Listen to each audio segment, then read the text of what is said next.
Welcome back, everyone. Here we are in episode number 3 in our lecture series / study called Echoes of Tyranny, where we are tearing apart two of the greatest dystopian novels ever written. George Orwell's 1984 and Aldous Huxley's Brave New World. And then, and most importantly, then we're applying this age-old wisdom. We're looking at the insights and we're looking at their predictions to evaluate where they are already showing up in our modern world and where they could potentially cause huge problems in our society in the long run. So in episode number 2, just taking a step back, we peeled the layers of Orwell's 1984 in regards to specifically totalitarian regimes and the means to achieve complete control, according to George Orwell and his world. But now it's time for us to switch gears and dive into Aldous Huxley's Brave New World. This novel presents a vastly different, yet equally terrifying way to control society. Control through pleasure. Might seem counterintuitive on the surface, but this episode is going to explore how the world state, as it's called in Huxley's novel, through a prescribed drug called soma, rampant consumerism, and how these things work together to create this blissfully enslaved society. It's almost like enslaved in that putting someone in prison, they go into the cell, and you give them enough drugs and enough material things just to keep them happy and satisfied. Just enough. Don't even have to lock the door behind you anymore. And that's what we're looking at here. See, the people in Huxley's world, they live in a sort of matrix, I guess you could call it, where at least on the surface of things, there is no brutal big brother with a bat threatening physical violence, but rather there's this society that uses complacency, superficial happiness, and physical gratification and ease to control people. But before we dive into these themes, let's get to know our central characters here, and specifically today we're going to focus on our hero, Bernard Marx. He's kind of like this misfit in paradise, so to speak. And again, imagine Bernard Marx, mid-30-ish guy, doesn't really stand out in society. Uniformity is the norm. He's not particularly tall, shorter than most alphas, which is his social class, I guess you could say. This height thing's a big deal for him because he kind of feels inferior even within his own group. Feels different right from the gate. Kind of the same way that we saw with our protagonist in 1984. So this physical stature of his is a point of insecurity, and it leads him to suspect that his conditioning during the birthing process might not have been as complete, or something went wrong when he was going through it, because he's slender, almost frail, and he contrasts really sharply with the very robust, the athletic builds that the world state promotes, sort of in this same grain as Hitler and his master race concept in the book Mein Kampf. Bernard's dark hair, it's neatly kept, but his face has a perpetual look of like uneasiness on it, as if he's constantly wrestling with thoughts that he really shouldn't even be thinking, and he kind of knows he shouldn't be thinking. And notice once again here this fundamental similarity between our hero Winston in 84 and Huxley's hero in Brave New World. Both figures, part of this immense and all-powerful machine where everyone is forced to conform with everyone else. If not, they face ostracism, torture, or maybe even being erased completely. Yet mentally, intellectually, as these two figures in both novels look around and see things, they sense that things are wrong, that they're all wrong. And mentally, Bernard, he's this cocktail of contradictions. He's an alpha plus, which means literally his social class is top of the social hierarchy, but he doesn't fit in. He's dissatisfied with the very superficial pleasures that everyone else seems to adore. And while others are blissfully indulging in their drug holidays called soma, and I'll use that word from now forward, so get used to it.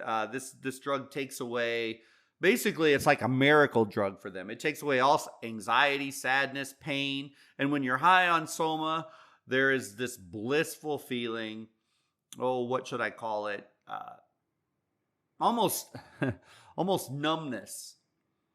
And it destroys any desires or passions for bigger things in life than the mindless entertainment that they're constantly being bombarded with in their society. And Bernard finds himself craving something more, though, something meaningful.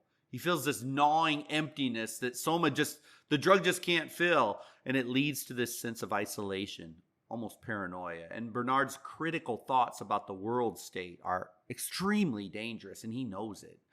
This awareness makes him both defiant and fearful. Notice again similarities with our hero Winston. And in many ways, the inclination of these thoughts are going to lead to their downfall in a different way. So Bernard tried to play the part of the alpha. He really did. But no matter how hard he tried, he knew deep down he didn't belong in that group. It just didn't fit him. And he didn't fit into the world society around him. Huxley even writes, quote, Bernard gave his orders in the sharp, rather arrogant, and even offensive tone of one who does not feel sure of his authority.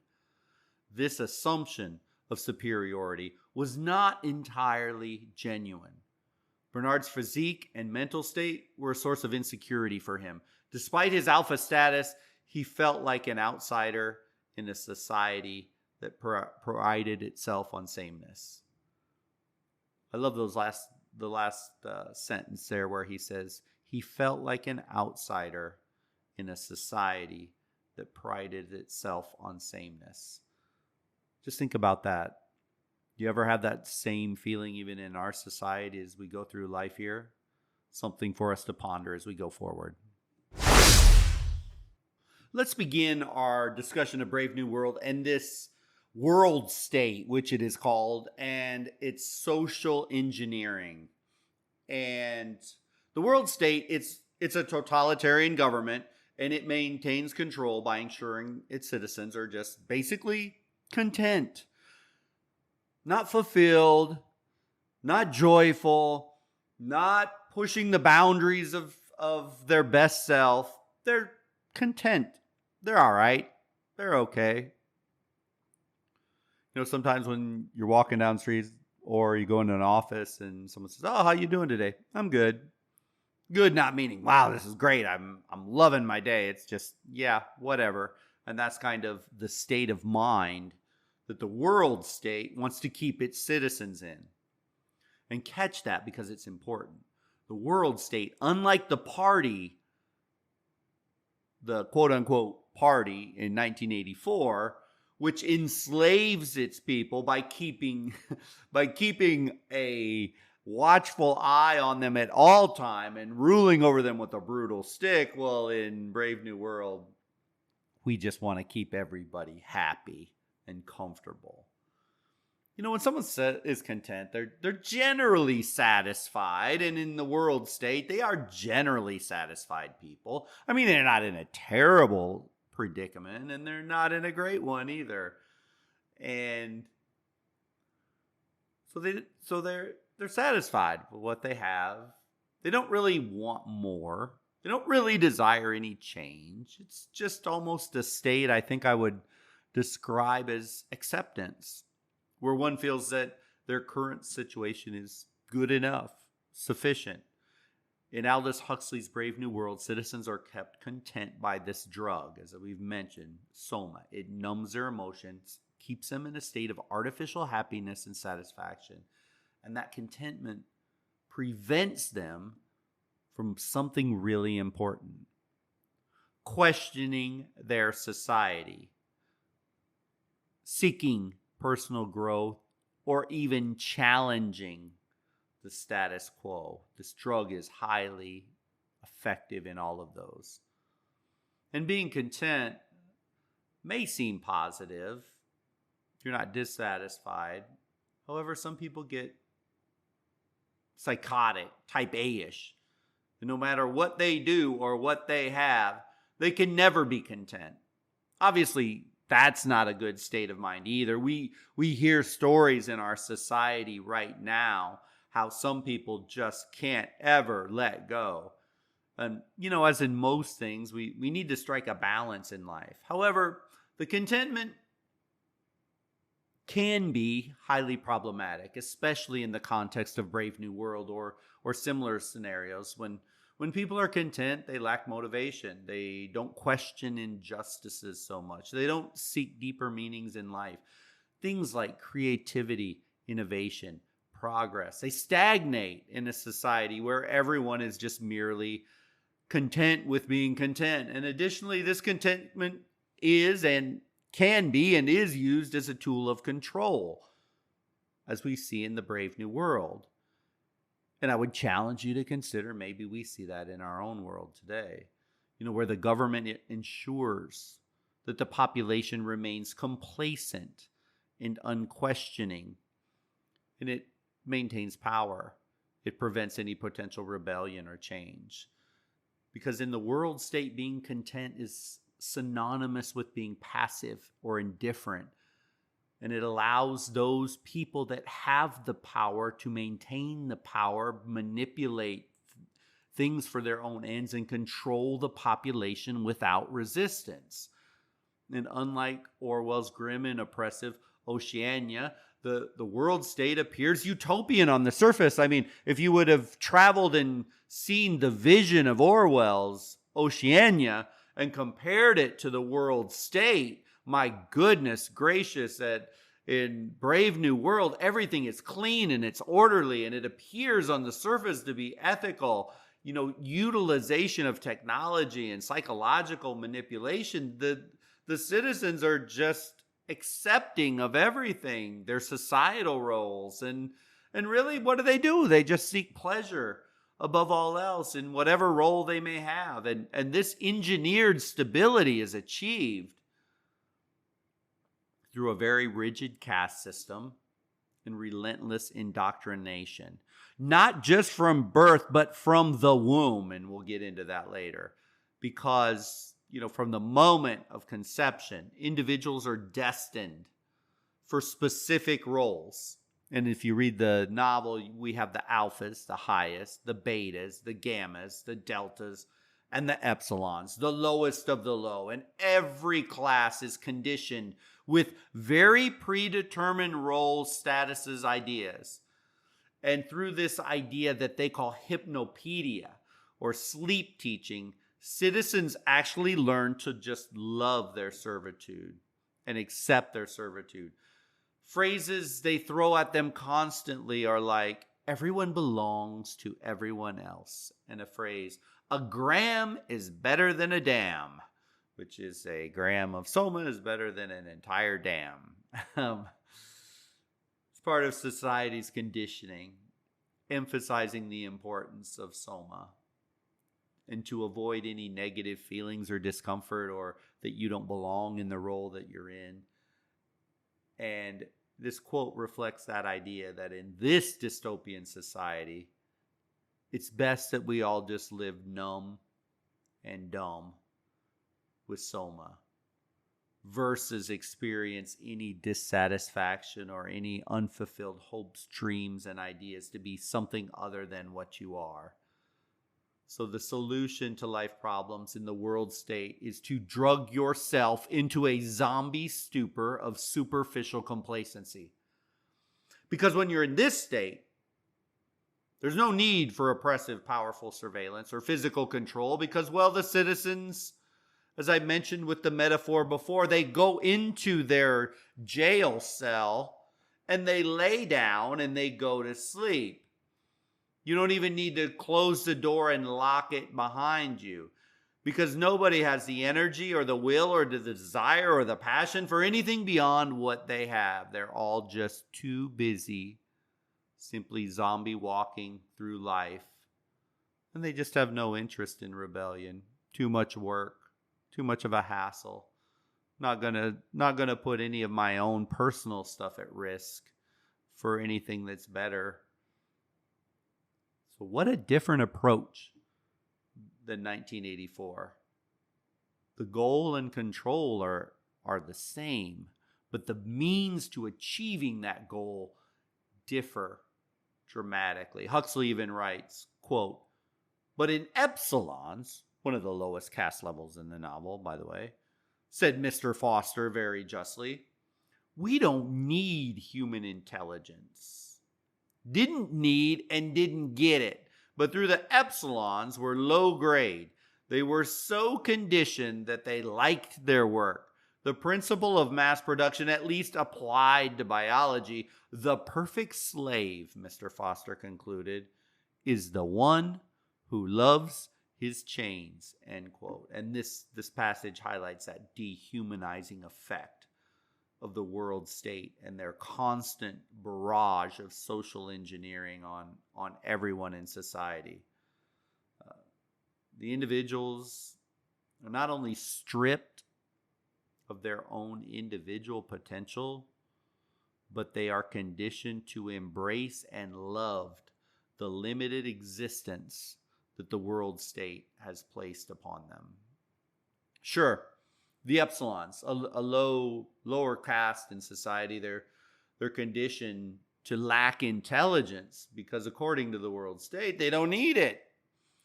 And sure, despite their low status, these individuals are conditioned to enjoy their work, creating just that perfect slave for the powers that be. This reflects an ultimate form of control where individuals are not only unaware of their oppression, but they're also content with it. When you read of this group, you may be thinking, those poor, poor fools. Think about it. Think about it deeply. I think I can make the argument that many of us, if not most of us, are modern day epsilons. We're slaves. We're willing slaves to the corrupt capitalistic democracy that we find ourselves. And yes, I know capitalism is the best form that's out there, but when it gets corrupted, when it gets abused, when it gets this unholy alliance of government and business, we got a problem here.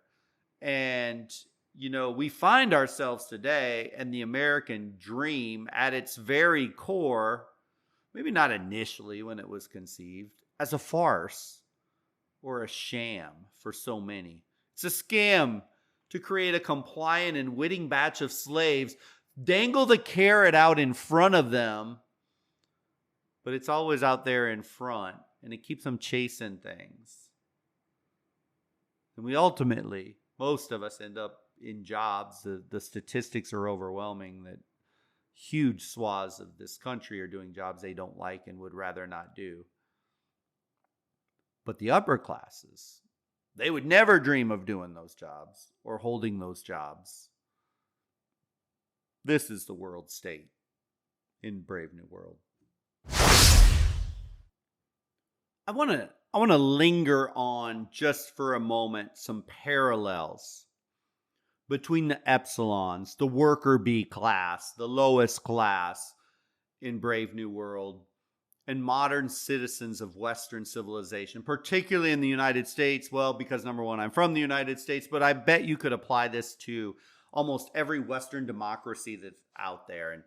And just off the top of my mind here, conditioning from childhood, just as the epsilons are conditioned to accept and enjoy their predetermined roles, millions of Americans are conditioned from a young age to follow a very prescribed path. And let's walk through this path. It starts with the education system, where public schools often prioritize conformity over critical thinking, fostering a mentality of compliance rather than genuine intellectual curiosity. You got by, sure. You learned some of the basics, sure. But let's be honest, our public schools are getting worse and worse in every objective measurement, in reading, in math, and in the sciences. We are average. Heck, we spend more time, energy, effort on athletics, clubs, and social groups in our schools than actual learning. We create armies of intellectually average students that are ill-prepared for high-level, high-thinking jobs and careers. Oh, and by the way, one aspect of high school learning that is very conspicuously absent in the education of our youth is financial literacy. A recent survey just of young adults, I've read this, to self-assess their financial knowledge. They said only 18% of high schoolers and 26% of college students said they have a somewhat high or very high knowledge of finance. Oh, interesting. We don't teach that in school. It's just the one thing, money, that every human being has to interact with constantly. Isn't that very convenient for banks and credit card companies and loan companies that young adults have little to no understanding of how debt and money work, as they are about to get bombed by sky-high college expenses, which they can't afford, be given credit cards that they don't even understand how interest and compounding interest works. Oh, we're so lucky that we have our financial institutions so ready on the spot with student loans and credit card companies for them, don't you think? After the initial conditioning of our schools, which are failing miserable, we spend more money than any country in the world on school, and our outcomes are pathetically average. Then the next phase is, as we move through the American dream, is, initial conditionings. Then we get funneled into higher ed, often now taking on significant debt to obtain degrees that are still deemed as quote unquote necessary, the key into the middle class. But the degrees are so expensive, and the payoffs of getting a job with these degrees, the return on investment is getting slimmer and slimmer and slimmer for probably 80% of the degree programs that are out there. And this system just perpetuates the cycle of working to pay off loans, often in jobs that don't align with one's passions or interests. Because once you're sucked into debt, you have to make the money or you lose everything. The follow your dream mantra in pursuing a degree often is becoming a nightmare when the money that's spent for the degree doesn't even come close to handling the debt.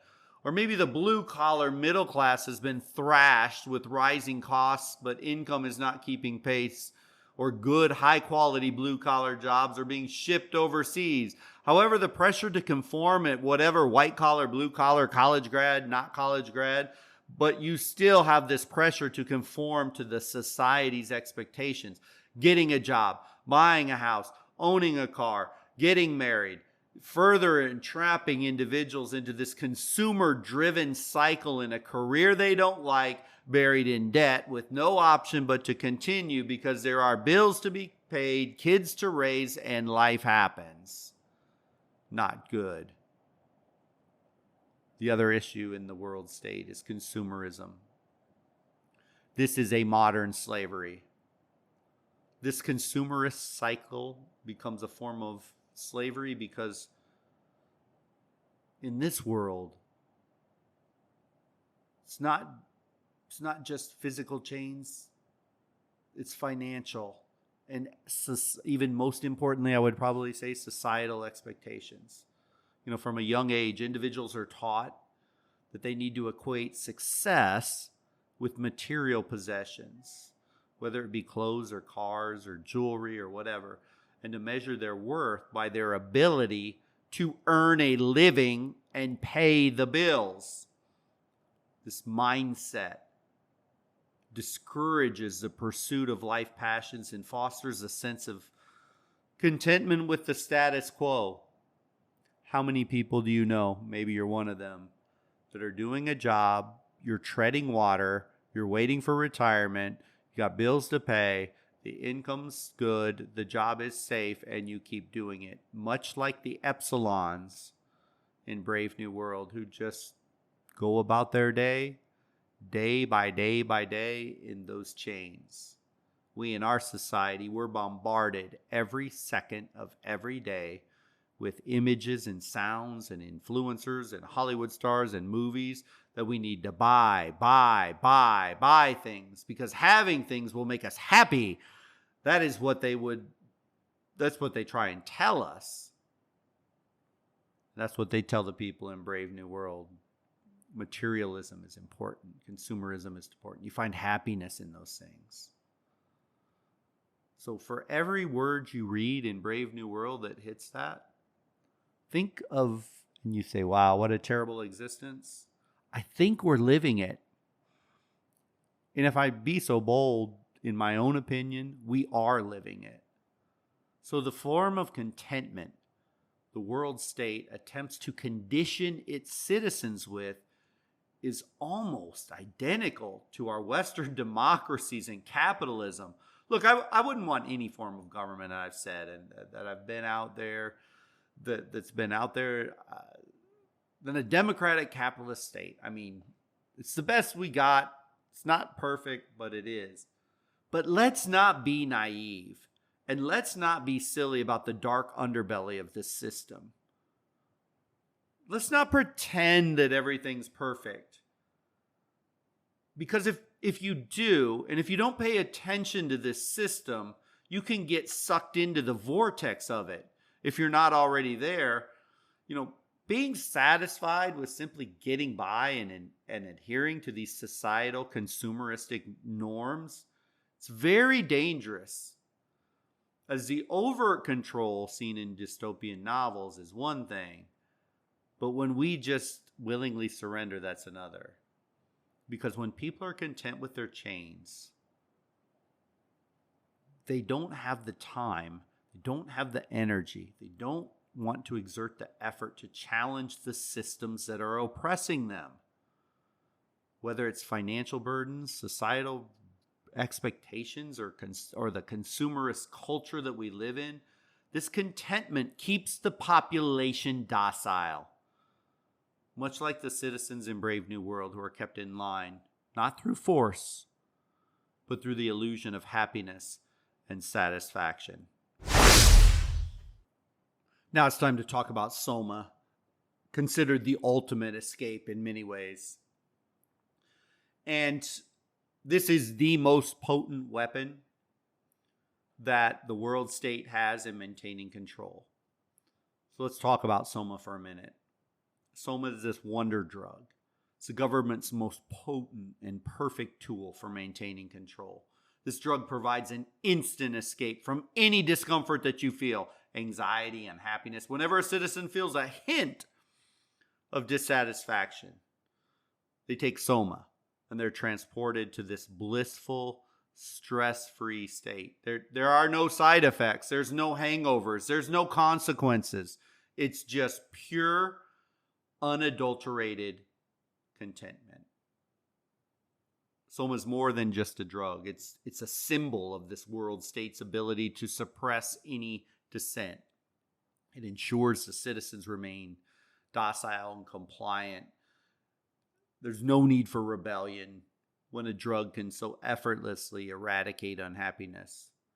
No clubs, no pitchforks, no guns, no riot gear required whatsoever. Huxley even writes, quote, "And if ever, by some unlucky chance, anything unpleasant should somehow happen, why, there's always Soma to give you a holiday from the facts. And there's always Soma to calm your anger, to reconcile you to your enemies, to make you patient and long-suffering.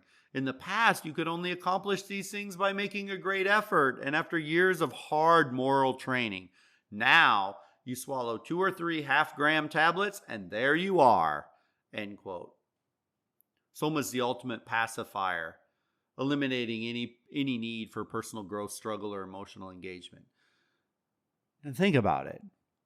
In your life today, if there was such a perfect drug where you could just go through your life as it exists, devoid of real stress, anxiety, anger, frustrations, and any of those negative moments, and you could take a drug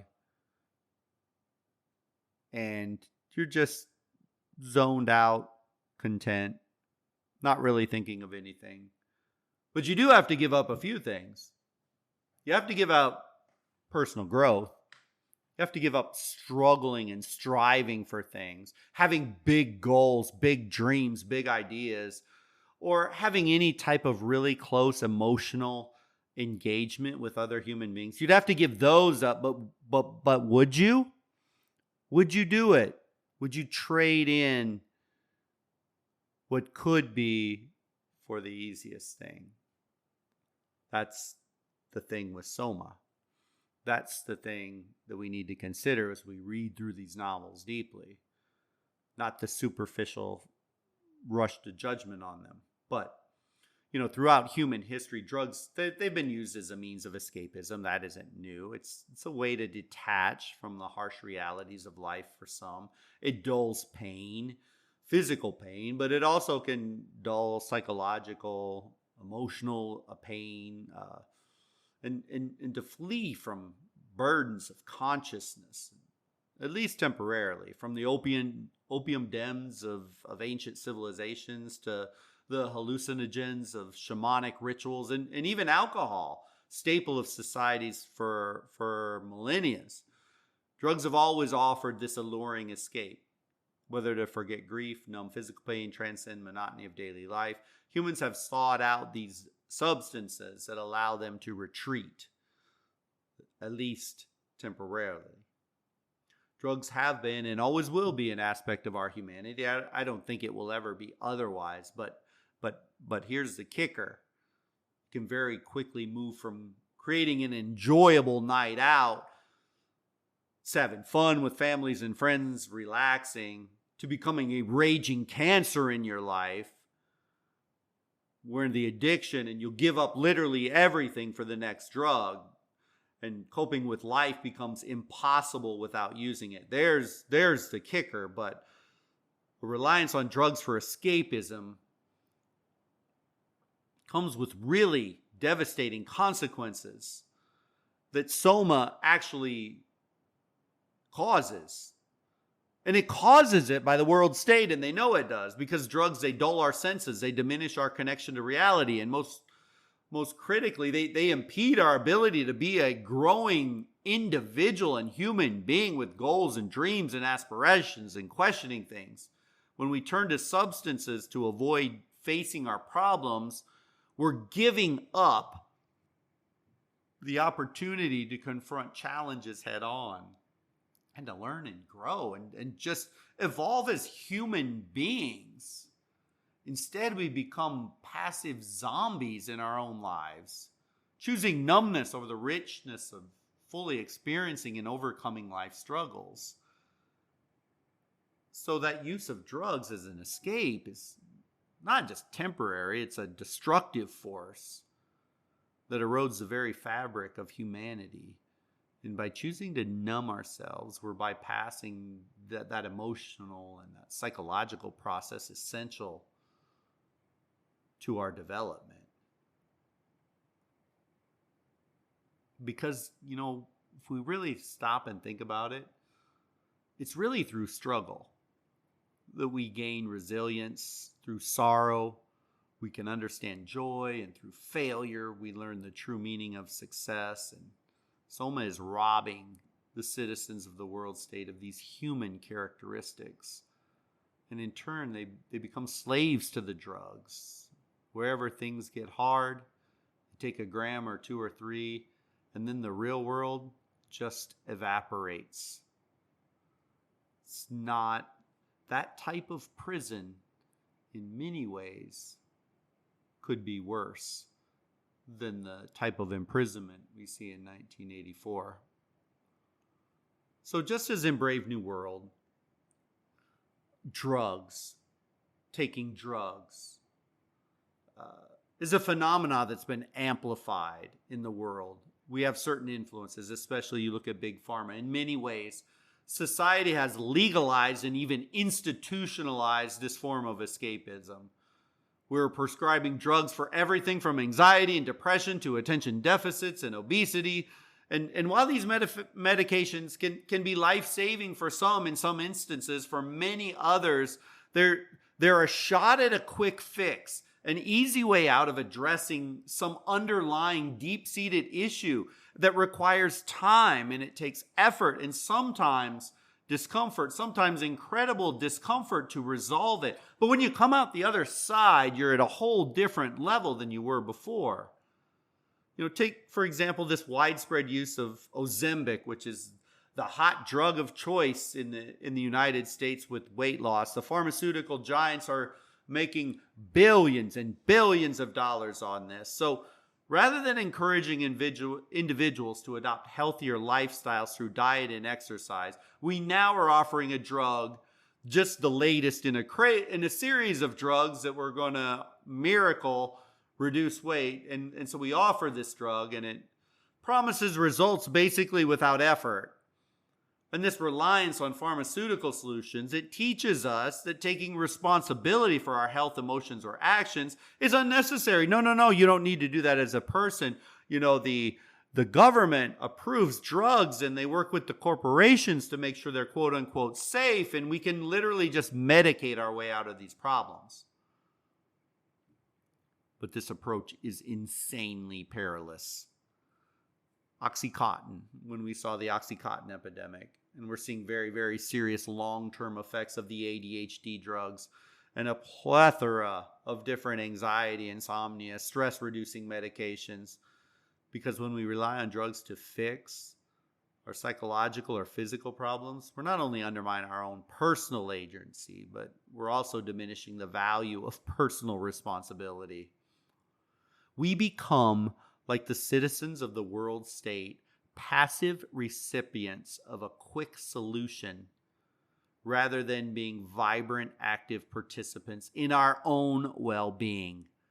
This mindset is extremely dangerous for the United States and everywhere around the world because it promotes dependency.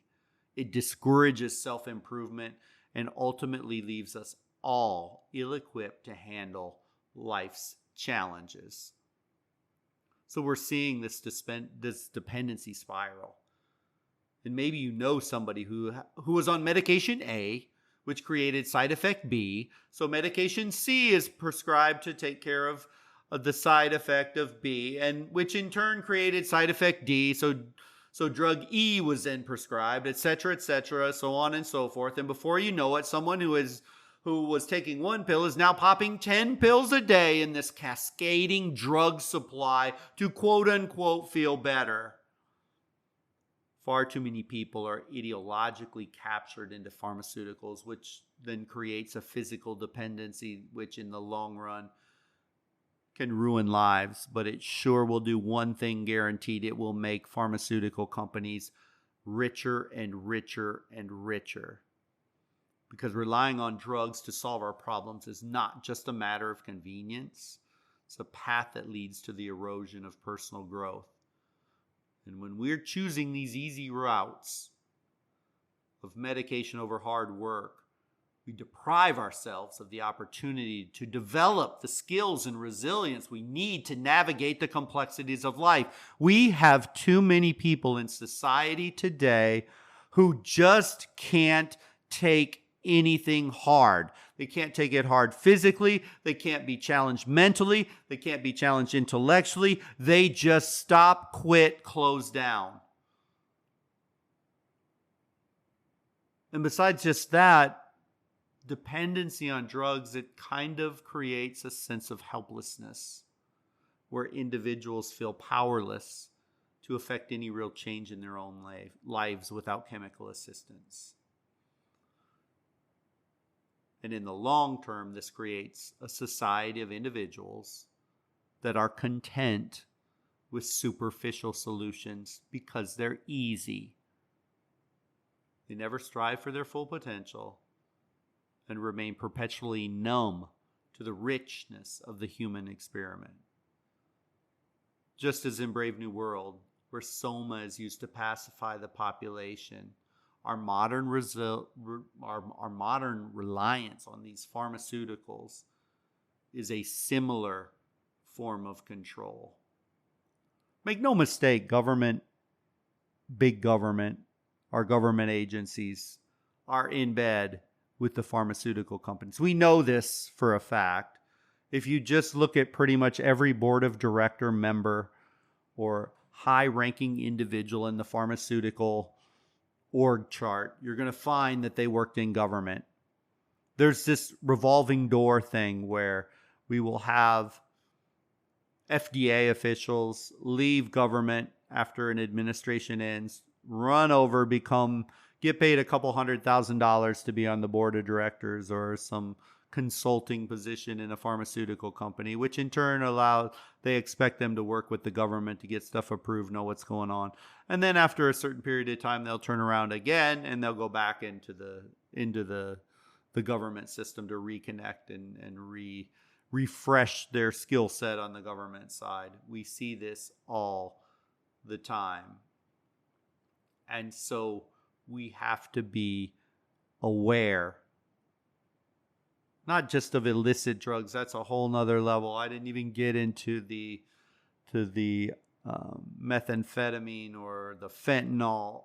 Just horror stories of what's going on with that.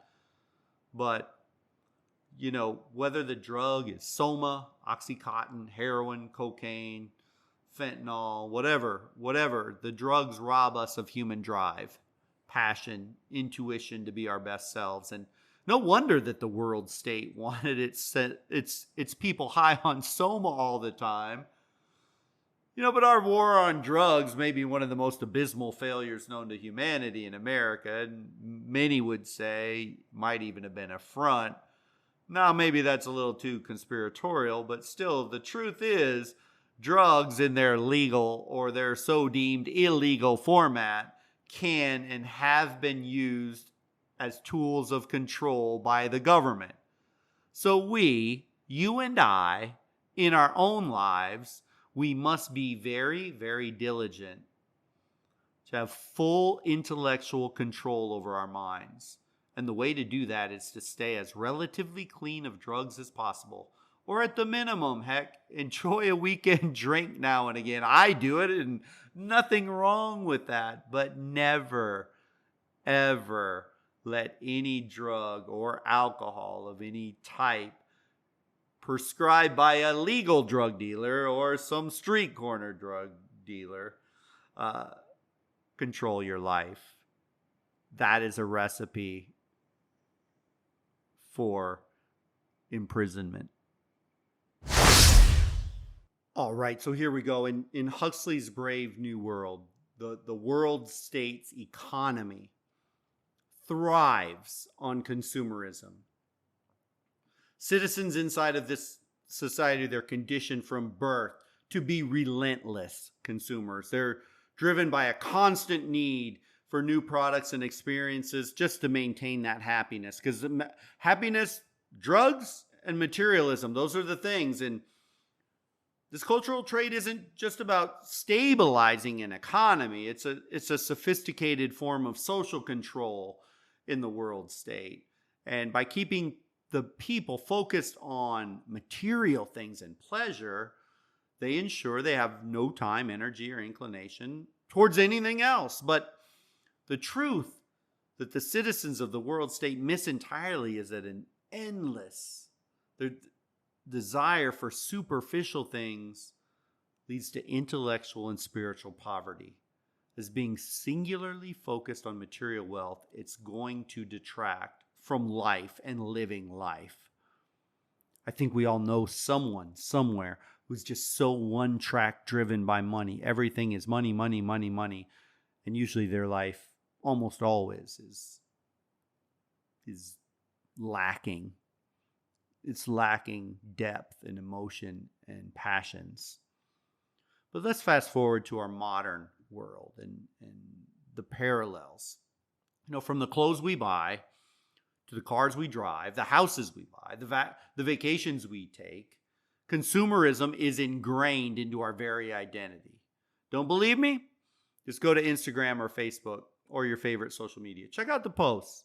The clothes we buy, the vacations we take, the food we eat, the cars we drive are all prominently displayed all across social media. I mean, I could go on and on, but the mantra is clear. The more you have, the happier and more successful you are. And I want to show everybody how happy and successful I am. That's not a natural inclination. It's a mindset. It's a mindset that has been carefully cultivated and reinforced. Much like Huxley's dystopia. Will Rogers said maybe my favorite quote of all time on consumer culture. Quote, "Too many people spend money they haven't earned to buy things they don't want, to impress people they don't even like." This quote highlights the futility of superficial pursuits and how they distract people from what really matters.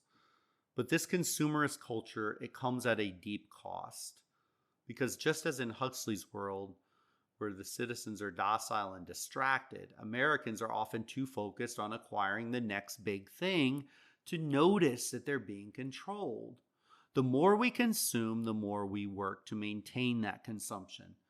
And the cycle continues. Work, earn, spend, repeat. Work, earn, spend, repeat. The numbers of Americans living paycheck to paycheck is staggering. The number of Americans who couldn't last a month if they lost their job is scary because they have nothing in savings. The number of Americans who have nothing in retirement is jaw-dropping. But when you're in the spin cycle of make money, spend money, make money, spend money, it leaves almost no room to reflect and to think and to challenge the system that is encouraging that behavior every single day. Instead, what we do is we just complain how we can't keep up. It's the government's fault. It's the 1% billionaire's fault. Without seriously reflecting inward on our own life choices. Almost like when you're a drug addict.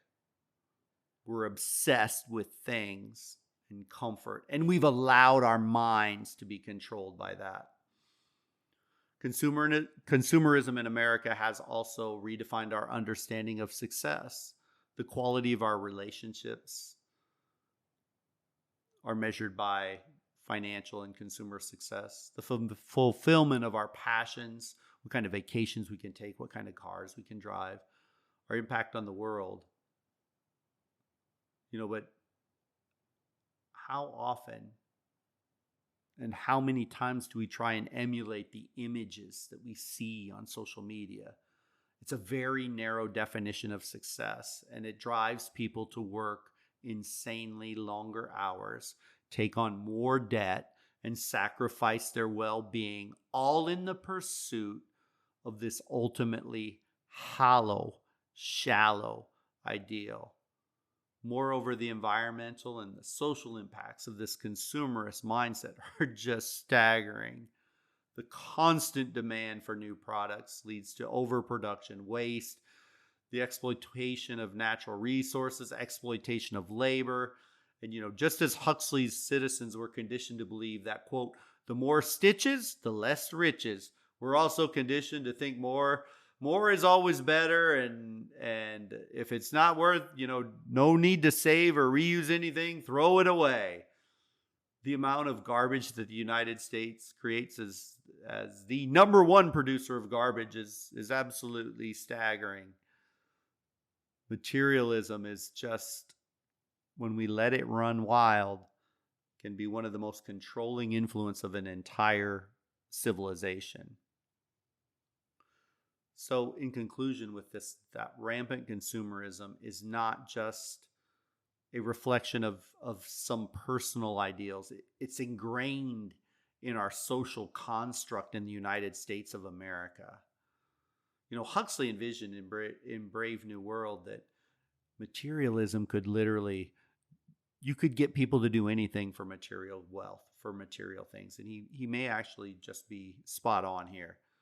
Because it keeps us chasing some ever elusive happiness, and we're distracted from other meaningful aspects of life. from questioning the systems that benefit from our endless consumption. And it's time to stop and ask ourselves, are we truly living? Or are we just simply consuming?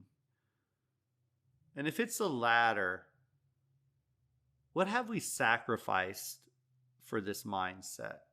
What have we sacrificed along? What have you personally sacrificed working nonstop to make cash, to buy things, or to pay off debt? Or maybe you bought a house that was more than what you could afford, whatever. We've all made dumb financial mistakes, every single one of us. But what have we sacrificed for this consumerist mentality? I think it's good for all of us to just pause and think on this. I think as we get close to the conclusion here, I think an obvious question is, sure, you say don't be consumed with consumerism and being a slave to the system, but how am I supposed to do this? I got bills to pay. I got what? Do you want me to give up my home and just live on the streets and just do whatever? No. I mean, it's a very, very valid question. How do I get out of this? I mean, from my personal experience and my own personal things I see, I know of only one way out. And there's steps in the processes. And to get there is no easy task, but you need to be debt free. You need to owe the banking system, the financial institutions, nothing. You need to be able to say, what I have is all mine and nobody can take it. So you need to pay off all your debt, and I do mean all of it. It can be done. There's all kinds of resources out there to help you do it.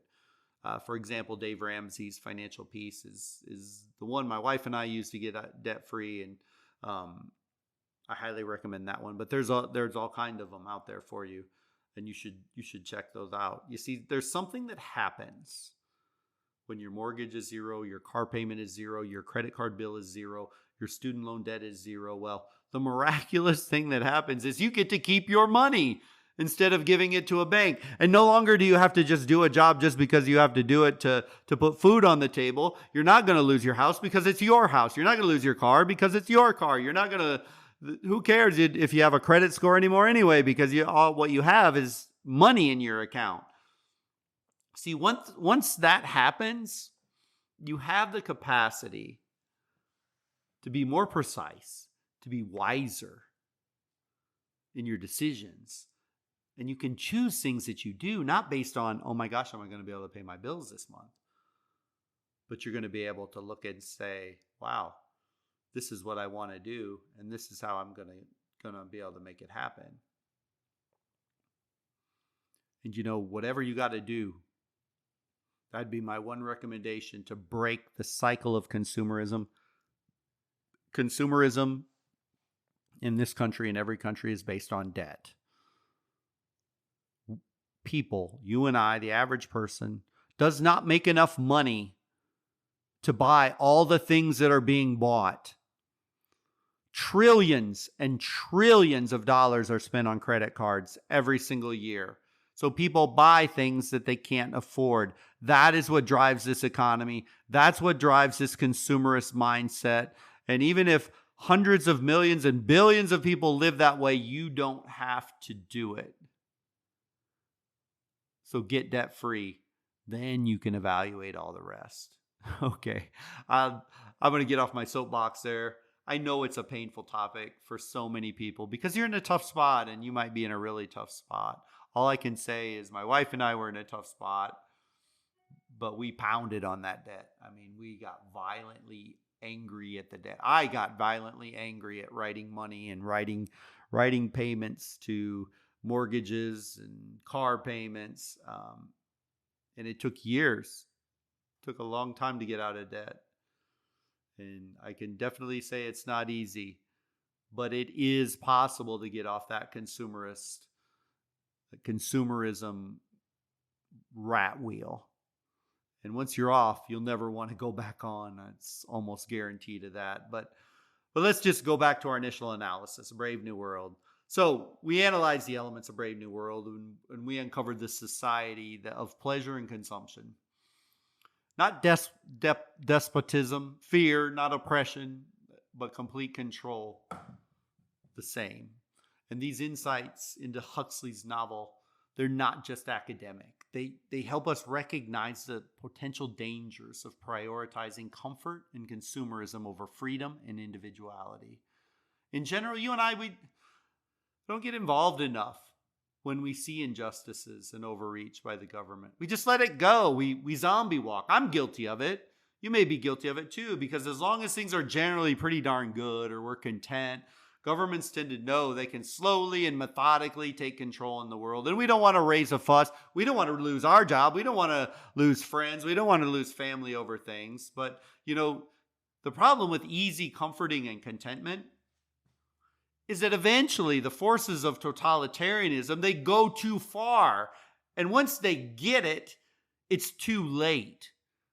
So consider how having things so easy that we just let stuff go is not how we should be acting in the face of a government overreaching our freedoms and trying to grab our personal rights. All right, so we've covered a lot of ground today, and let's just do one final comparison of the tactics in our two novels that we're studying so we can see the differences and look at some pros and cons. So we look at 1984, George Orwell's 1984. They are strong-armed tactics, we'll call them. The pros or the positives, if you're a dictator, of course, is the direct approach is highly effective in instilling fear and compliance. Get straight smack up in the face of your citizens and tell them this is the way they're going to live their life. In this world, dissent is quickly identified and it's very easily eliminated by maintaining strict control. But here's the thing. Here's the thing for those societies that use strong-arm tactics. Number one, you create a society that's based on fear. And it leads to widespread paranoia and mistrust. It can easily and does and throughout history has led to big resistant movements of these oppressed individuals who finally are just sick and tired of being under the thumb of a brutal dictator. Now, on the other side of the coin is Brave New World. And we'll call them societal distractions rather than strong-arm tactics. And so what are the pros for this? Well, I guess in general, you could say our citizens are happier. They're more content. They have a low likelihood of rebellion because that control is maintained very, very subtly. And so that makes it less prone to flat out resistance. And the results, though, a superficial society that values pleasure over engagement leads to loss of individuality and critical thinking, as people are conditioned to avoid discomfort and dissent. Now, think about those. Think about those on your own. Which one's closer to the United States of America today? Understanding these control methods, and this is why I've spent so much time on them, is crucial because they reflect real-world dangers of how power can be maintained through different means. Orwell, fear-based, could be seen in our modern-day surveillance states where governments monitor, suppress dissent. Huxley's pleasure-based control can be observed in our consumer culture where distractions and superficial pleasures, they kind of prevent us from engaging and thinking critically. And, by exploring these, we can better recognize times in which freedom of thought and expression might be under attack in our own societies, whether that attack comes through the fear or through pleasure. The result's the same: control over the individual and suppression of true freedom. The result is still the same, whichever tactic is used. So again, what do you think?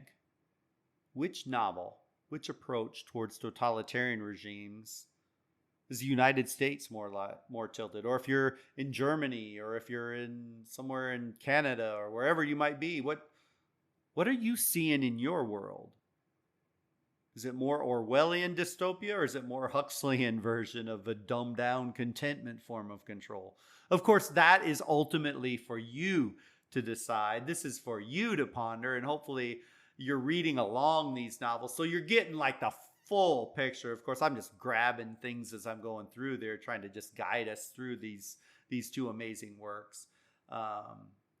And by the way, I do just need to mention once again, in the show notes, I give you a full reading plan. So the chapters that in every episode that I'm going through in this series, I'm putting down a reading so you can break up the reading in both novels simultaneously.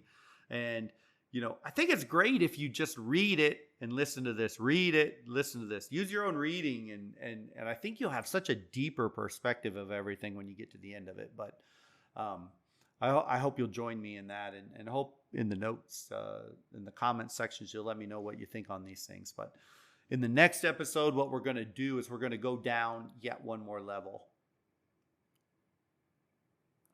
We're going to delve into the sinister mechanisms of control depicted in 84 and Brave New World. And what we're going to look at specifically, manipulating the truth. Oh my gosh, truth. What is truth? How does truth work? We're going to deep dive into this. Can we even figure out what truth is? So we're going to talk on 84 about Newspeak and Doublethink, and the chilling realities in Brave New World of Hypnopaedia and genetic engineering and social engineering. And of course, we'll keep track of our heroes, Winston, Bernard, and go deeper into their rabbit hole as their lives spill out before us in the novels. But we'll compare it at an even deeper level, the tactics of blurring the lines of truth and reality. That's going to be our main topic. What is truth? What is reality? Do we even have such a thing in our mind? And how can this controlling narratives and truth seize the population's hearts, minds, and bodies? As George Orwell once said, quote, "In a time of deceit, telling the truth is a revolutionary act," end quote. So we're going to try and look at the truth in our next episode. So if you think you know the truth, think again, because next week we're peeling back the layers to reveal what's really behind the curtain. So stay curious, stay critical, never stop questioning, and see you on the other side. Take care.